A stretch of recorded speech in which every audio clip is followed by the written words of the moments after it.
How's it going, everyone? Justin here with MyManJustin's Collectible Emporium, and I'm your man for Pokemon cards, card analysis, and Pokemon metaphysics and philosophy. Today, I'm just going to do a video about the idea of Ash as the character and his place within the hero archetype that I've spoken a bit about in the past and I've made references to.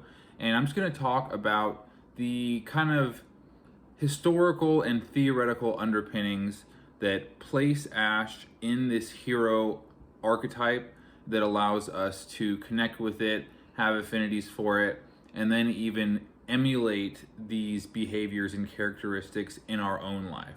Now, the idea of the hero is an extremely old idea, and it's seen throughout mythology through the ages. For example, some of the popular hero myths that we would be familiar with today would be something like Hercules.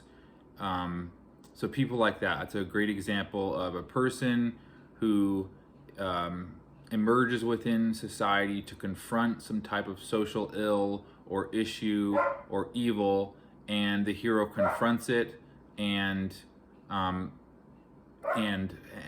acts as a savior to bring about the social cohesion that is sought for the hero to fix.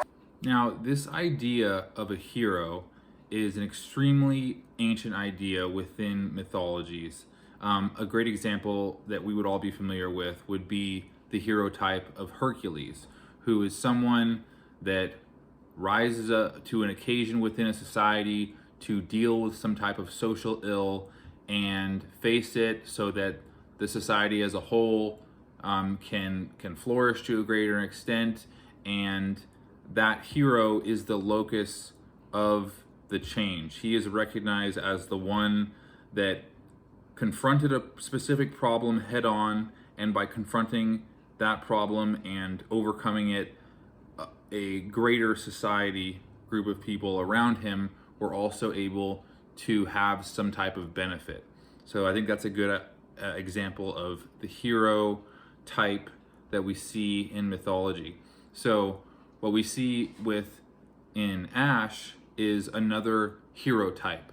He's a person that goes out into the world to confront an issue, and even in the song, it makes mentions of the world being a place to defend, and it being a calling on a greater path known as a destiny, which is also in the intro theme song. So these are all ideas we were taking in as we were interacting with the show and we were connecting to it, because each person, I think, has a hero type within them, because fundamentally the hero type is just the story of individualism itself. And that's the story of an individual person taking on life as that individual and finding their path to walk through and go through life on. That's what it is, I think, on a fundamental level. So when we see stories that encourage the idea of the individual on a path of destiny to interact with reality, to engage with it, and to overcome obstacles within it, we instantly, that activates that hero type of, the individualism within us, and we're like, yeah, because it almost gives us a way to view our own lives more clearly, because fundamentally people are not groups. We are individual. And that's a really strong idea, especially during these times when group identity is a very popular concept, and people tend to very heavily associate with group identities. And the problem with that is that when you're part of a group, the group has an individual identity by itself, and if you end up having ideas or behaviors or identities that contrast with the group, it can't happen. You have to supersede and sacrifice any of those individual concepts within yourself to the greater group, because then if you don't do that, the group cannot be a cohesive group. So that's a problem. You have to sacrifice individualism when you identify with a greater group.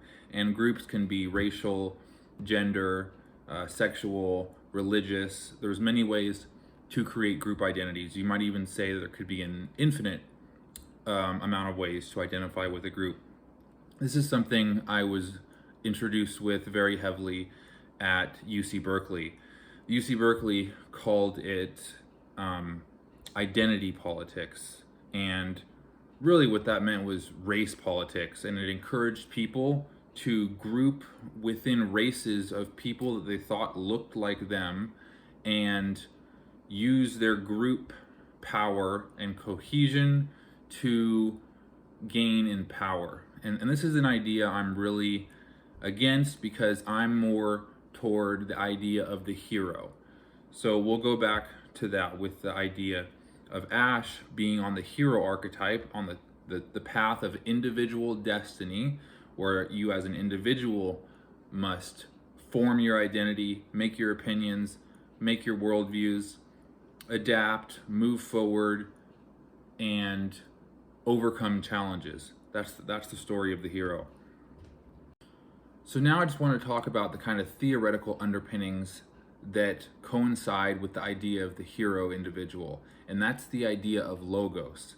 Because as an individual on that path, you have to contend with the principles of reason, especially in an external sense beyond you. Because since you have to constantly adapt to the world in a realistic fashion, you have to have a conception of reality and truth in such a way that you can actually traverse on your path successfully and non-ideologically. And we talked about art versus ideology, and art is almost, I would say, almost a synonym with truth. It's almost like truth versus ideology. So one of the greatest pieces of mythology that did, as far as I can tell in my studies of media, that did the best job of elucidating the idea of logos is that of the media text of the Bible.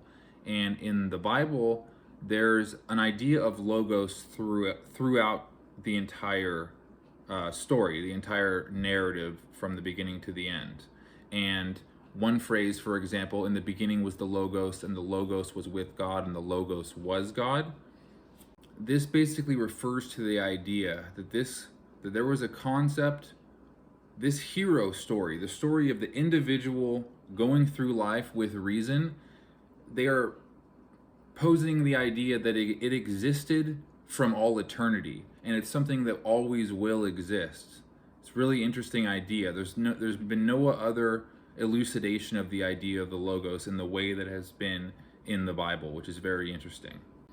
Now, I personally like to do media analysis on the Bible because as an existentialist, I can see that what the Bible fundamentally is an appraisal of existential reality and how to behave in it.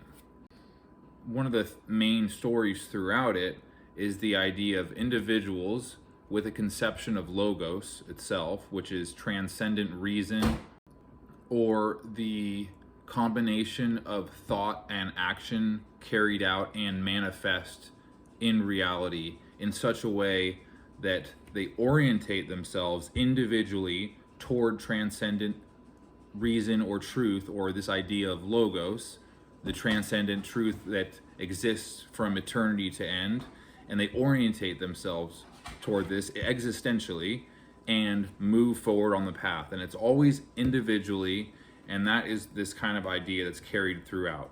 And then toward the end of it, we have the idea of logo manifest, and it gives like an in-person example of the logos.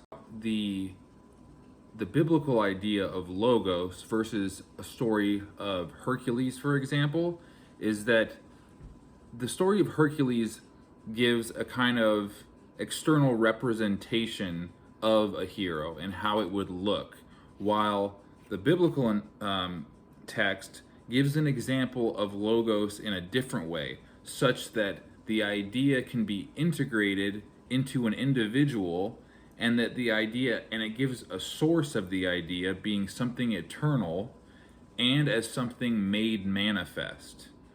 And it's a bit more of a longer cohesive story that gives a way for people to also kind of find the logos for themselves so that they themselves can walk this hero's journey like the way that Ash does it. So what we have with Ash is another kind of more like a Herculean type of mythology that's just told in our contemporary times.